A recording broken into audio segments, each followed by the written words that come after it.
Hi, this is Superintendent of Schools Bill Olson with a school system update. I want to thank our staff, our students, and parents for your patience recently with the extraordinary weather that we had with high winds that created power outages in 5 of our schools in the system. Several of them had power problems for more than one day, but the staff was extraordinarily professional. Students and all of you as parents were extremely cooperative and helpful, and I greatly appreciate it. It was one of the most unusual weather events that I've witnessed in many, many years in school administration. I want to congratulate Varshini Ramanathan, high school Westford Academy student who was one of only six students chosen in the state for the All-State High School Journalism staff. Varshini will be receiving recognition at the Boston Globe along with the other 5 students in the state who were chosen. That will take place in March of this year. So we congratulate her on her outstanding accomplishments. Read Across America Week is occurring shortly. We'll have guest readers that will be reading to our elementary students. That's always an enjoyable event. At the Chris Foley School, the Student Council will be working and holding a meeting working with students on teaching appropriate greeting methods, and also kindness, focusing on kindness strategies, and also they will share a dance, all part of developing good social and interactive skills in our elementary students.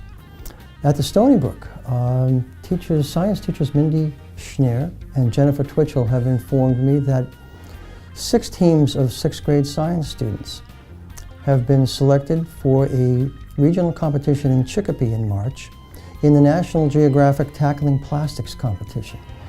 The 6 teams will participate, as I say, in the regional competition, and if they win, will go on to a national competition. So we wish them well on this very, very important project. All of the 6th grade students have been working very, very diligently on the issue of plastics pollution, which is one of the most major issues from an environmental perspective that we face not only in this country but around the world. So I congratulate the teachers and the students for their outstanding work. Since we are entering March shortly, the MCAS testing will begin at the end of March this year, and this year, for the first time, all students will be tested online, and there will be no more paper and pencil testing in the MCAS. Kindergarten registration is coming up shortly. It's that time of year. It will take place March 4th at our primary schools from 6 to 8 p.m. and on March 5th from 9 a.m. to noontime at the schools also. Later this school year and throughout the summer, we will have a centralized enrollment process whereby people who are moving into Westford to occupy the new residences that are being built, there are over 700 residential units. Not all will be occupied for the 2019-2020 school year, but it will begin. The enrollment process at the Millennium will help us to keep a more accurate idea of how many students are moving into the system and where they're located, and which school district they're located in, so that we can plan appropriately during the summer. We can stay in touch with the school committee, with the Board of Selectmen and the Finance Committee, because I'm anticipating with the influx of students, we will perhaps need some additional teaching staff, whether it's general education or special education, and we may need some additional school buses to transport children. As I've told you before, it's one of the largest residential building efforts in the last 20 years in Westford. So we need to keep a careful eye on it. To that end, I'll be meeting with the principals over the next few weeks several times to talk about consolidating spaces in schools, making sure we have adequate space for all the new arriving students.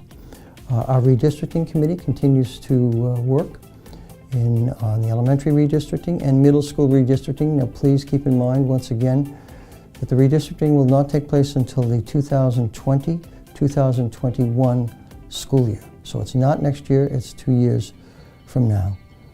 And being the time of year that town meeting occurs in about 3 weeks, We are diligently preparing all of our materials for town meeting. We always take great pride in being able to answer the questions as clearly and succinctly as possible of the voters, because it's extraordinarily important to me and to our staff that you receive accurate information in order to cast your vote with the greatest amount of assurance and confidence at town meeting. Bill Olson, look forward to seeing you next time.